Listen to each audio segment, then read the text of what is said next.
Hiya TF2 fans, it's Benji here, and today I'm going to be showing you an advanced medic technique that is commonly seen in competitive Highlander and Sixes gameplay, building Uber optimally. Building Uber optimally is an often misunderstood technique that seems pointless in hindsight, but is actually a very useful skill to have in a medic's arsenal. It's difficult to accomplish effectively at first, but once mastered, it is often the difference between a good medic and a great one. Before we start, if you're brand new to medic, do yourself a favour and please check this box in the advanced options, then set the FOV to 110. You'll be glad that your TF2 experience will change for the better, trust me.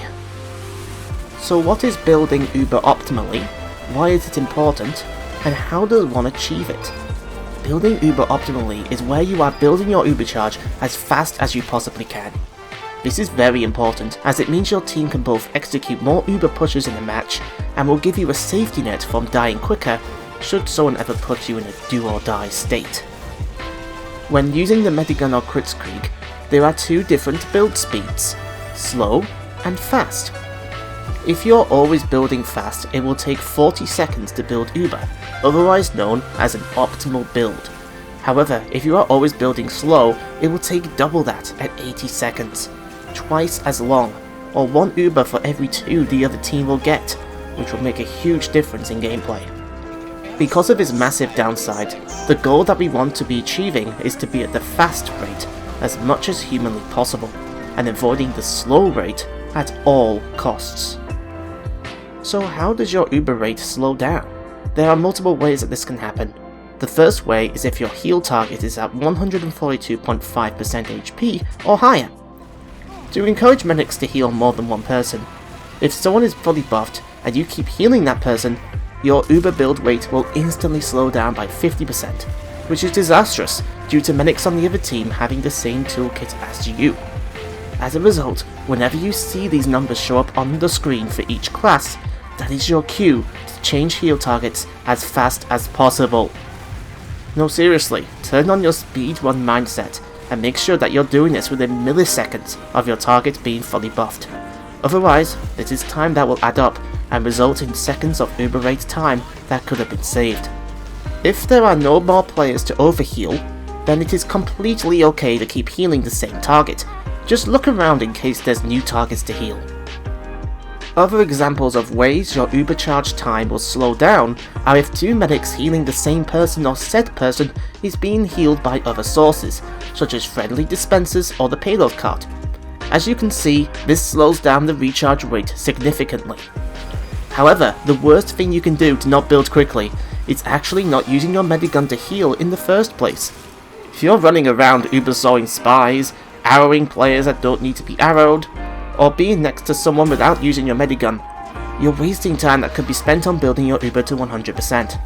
Crossbow building does work, but it is faster and easier to just use the Medigun's beam instead. In effect, you build Uber around 2% slower overall for every arrow hit, or 4% for every arrow missed, which is, while only a marginal increase, your call to determine whether healing faster at the cost of building a little slower is worth the risk. Building Uber quickly, changing heal targets correctly, healing people away from dispensers, this is quite a lot to take in, right? Well, what if I told you that there are some techniques you can use to keep building optimally with little effort? One great way to do this is to have someone damage themselves. As long as the player keeps below 142.5% HP and isn't being healed by other sources, building Uber becomes extremely quick and easy, to the point where this has become a meta staple in the Sixes competitive format. Even some weapons' downsides can be used to your advantage as a tool to build Uber quickly. Examples of these are the Fist of Steel, Back Scratcher, Equalizer or Escape Plan, Half Satoshi, and Boston Basher. The Razorback does not work, stay clear from it. Lastly, switching heal targets at the correct time has been explained before, but this is because it both makes an accumulative impact to your Uber build speed, and it's the hardest to truly notice yourself doing during gameplay. Anytime your teammate is above 142.5% HP, and you're still healing that target, that's time being added onto your optimal rate, which we don't want, and can screw you over at the worst possible time.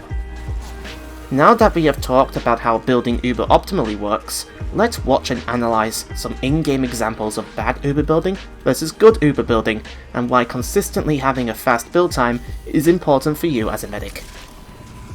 So here in this clip I am critting the devil man and he gets about 2 kills, but as you can see I jump as soon as he starts taking damage, and this will push me back in order to get the health kit. If I hadn't have done that, I would have died before I reached the health kit. Surfing damage and surf projectiles will come in a later episode, but right now I'm trying to find some targets to heal, and I see 4 people pushing the cart, so I decide to go over there. As soon as I see anyone else, I heal him straight away because the heavy is on the payload cart, which will make me build slightly less.